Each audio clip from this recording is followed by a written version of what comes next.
So last time we were talking about two ways of storing data in memory. And we said that the first way to store data in memory is in the array, in an array. Here, let's see, that's in array. Everything is consecutive in memory. And in order to traverse the entire array, all we need to do is to increment index, because all the pieces of data are one after another. So now, when we traverse a linked list, which is a very special arrangement in such a way that each piece of data is in its own box, each piece of data is, and all we need to know is the address of the first box. Because inside the same exact box, we have an address of the next box. See, so we have the things here, see? So all we need to know is where to start. And if you know where to start, then we traverse it in the following way. So here we have an address of the first node, the address of this node, address. Remember, if the variable if of type object, some kind of class type, that's a reference variable. It doesn't store any node. It stores an address of this node, exactly what we learned in the beginning of this course, right? So now that will store this address of the head, stores the address of node A, and we put it into a different variable, and this variable is going to change. So we're saying, okay, as long as this current variable is not null, store in this variable the address of the next node. See? Not the next node itself, but the address of this. And then store the address of this. And then store the address of this. Once we store the address of this next, then we check with our while loop and we see that it's null. So the loop terminates. So the null, if the next is null, that signifies the end of the list, the end of the list. As long as it's not null, we can jump from one box to another and continue traversing. So that was, we said, we also, we can store a sequence of values, either in array or in linked list. We want the linked list to support exactly the same operations as for the array. And like we want get something from the sequence at position j, search for a position of some element and add new element at some position, remove element at a given position. So here is the operation. I'm just like reviewing it pretty fast because that's what we did last time. So in order to get something from position j, unlike in array where each element has exactly the same size and we can pre-compute where in memory that element is, here we have to traverse. So we do traverse that here, see? So like if I want an element at position j of my sequence, if my sequence is 1, 2, 5, 6, that's my sequence of values. They are all stored, each one is inside the node. So first of all, if I want element at position 0, 2, that's position 2, if I want it here, right? So then I would need to obtain the node at position 2 of the list. And that's what this method achieves, right? Because I'm saying J is the position I'm looking for, and I'm going to start from the head, exactly like I traversed before, going current, but this time my loop terminates when I exhausted my count, right? I count from J equals like 2, and then it going towards the 0, and that's how I found the second node in the list. Once I found this node, I return this node and I extract the data from it here. So that's how get works in linked list. As you can see, it's much more work than with the array. However, so this we did all that.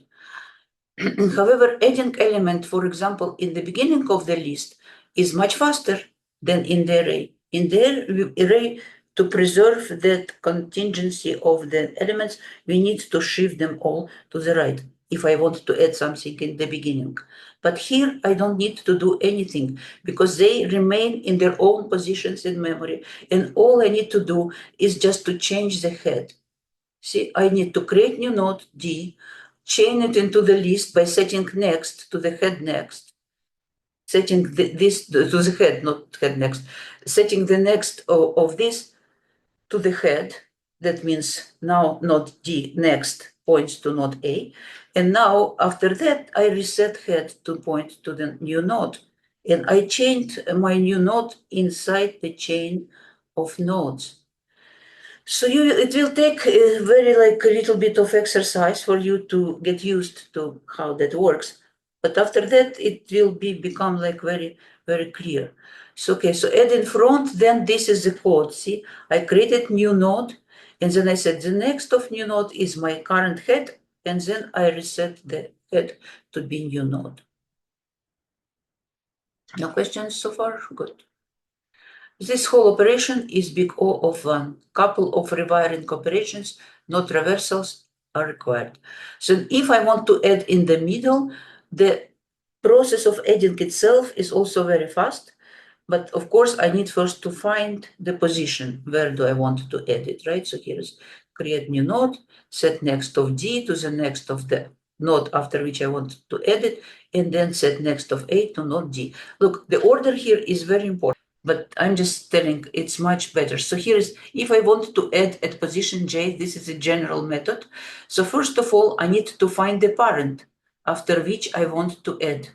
And I do that by reusing that same method get node at position J minus 1, right? If I want to add at position J, the parent is located at position J minus 1. Then I found parent, and I'm saying, first of all, my new node is going to point to the next of the parent. That's the first thing. And then I will include my new node into chain by setting the next of the parent to the new node.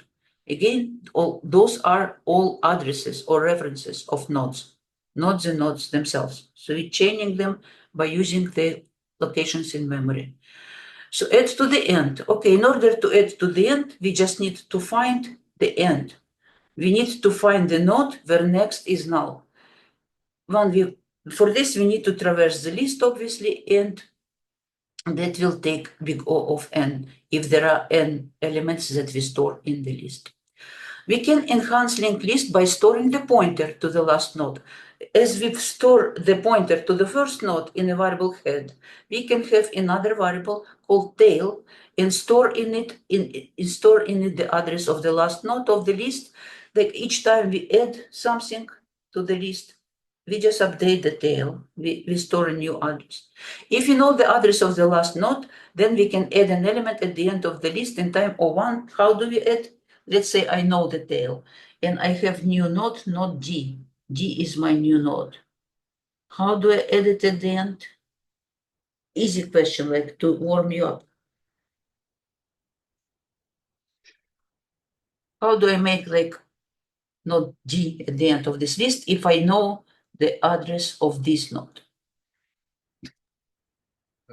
We can define the tail, the last node as the parent node, and do the same thing you did with the set that equal to the reference the next to the last node, and then set the for the new last node, make it return null.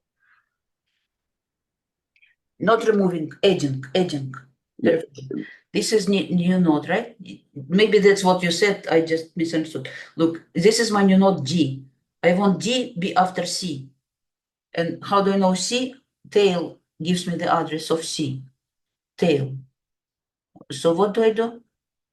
You set tail next equal to the new node. D. Yeah. Okay, so the D has also stores the address of this new node. Is this all I need to do? No, you said D dot next to null. Oh, it's already null. In Okay. new node, it's already null. Is this Oh, all? and then you change the tail. Exactly. That's a very important part. Thank you so much for this answer. Tail equals D. The D now is, see, first you say tail next equals D, and then you say tail itself is D. Because every time I add something at the end of the list, I need to update the tail for the next addition. Okay. If we have 2 pointers, one head pointer, one tail pointer for the list, then we can add in the beginning in O1, add at the end in O1. Adding at the end is improved. Remove from the end is not improved. Can you tell me why? Why can't I just I know the address of the last node. Why can't I just remove it in one operation? Can somebody think about it?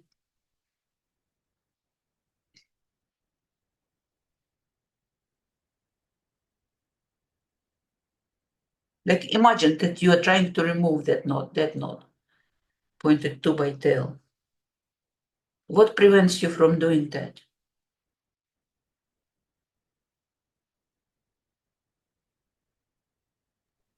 You don't know the address of the previous node, so you can't make that the new last one. Yes. So the problem here is, yes, of course you can remove tail. You can say tail equals null. See? Null. However, you do not know the address of this node, so you cannot reset the tail. You must reset the tail. If you do not reset the tail to the proper last node, then you lost the tail and you cannot do anything at the end anymore. So basically, adding at the end is O1, but removing from the end is still big O of n. You will implement all of this and you will become really, really proficient with this thing. So okay, if head is equals tail, there could be two possibilities. We're talking about this thing here. It could be that the list is empty. Head is equals tail when the list is empty. Both of them are null. And it could be that it contains one node and the address of this node is head and also tail. Right? That's one node. So this is an ambiguity. Then, so how do we know that the list is empty? We just ask if the head is equals null. Okay, so so here are we figured out how can we implement all the same operations which we know how to do for arrays by using this new data structure which is called a linked list.